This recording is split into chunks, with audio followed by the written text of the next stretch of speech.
اپنے آپ کو جج کرتے ہیں، اگین لاجک سے نہیں کرتے، بلکہ آپ ہر وقت جج کرتے ہیں میں اچھا محسوس نہیں کر رہا، یہ مجھے اچھا نہیں لگا، میرا خیال ہے کہ یہ مجھے تو ناگوار گزر رہا ہے، یہ مناسب نہیں ہے. یہ سب آپ اگر ہر وقت اپنے آپ کو جج کرتے ہیں، یعنی آپ کی اپنے بارے میں ججمنٹ ہے، اور وہ ججمنٹ جو ہے وہ ایموشنل ججمنٹ ہے، وہ لاجیکل ججمنٹ نہیں ہے. اب مثال آپ کو بڑی کامن مثال دیتا ہوں. کہتا ہے جی میں بڑا اکیلا فیل کر رہا ہوں.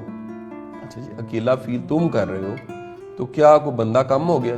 کہتا ہے جی نہیں، بندے پورے ہیں، سواریاں پوری ہیں گاڑی کی، بچے، گھر، اولاد، والدین، جو رشتے ناتے ہیں وہ سارے پورے ہیں. یار تو اکیلا کیوں محسوس کر رہا ہے؟ اس کا مطلب یہ ہے کہ آپ ایموشنلی خود کو جج کر رہے ہیں، تو آپ کے اندر کی ذات کہیں اکیلا فیل کر رہی ہے، اور وہ اتنی آپ کو پریکٹس ہو گئی ہے کہ سب کچھ ہوتے ہوئے بھی آپ کو یہ بھی بتا دوں، یہ سائن ہے کہ آپ ایک ناشکر انسان ہیں.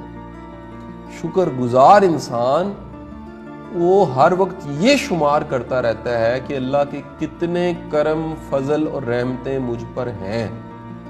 جب بھی آپ یہ شمار کرتے رہیں گے کہ اللہ کے کتنے کرم، فضل اور رحمتیں مجھ پہ ہیں، آپ پازیٹیو بھی رہیں گے اور ایموشنلی مضبوط بھی رہیں گے. تو اپنے آپ کو جج کرنا ایموشنز کی بیس پہ، فیلنگ کی بیس پہ، it's not a healthy sign.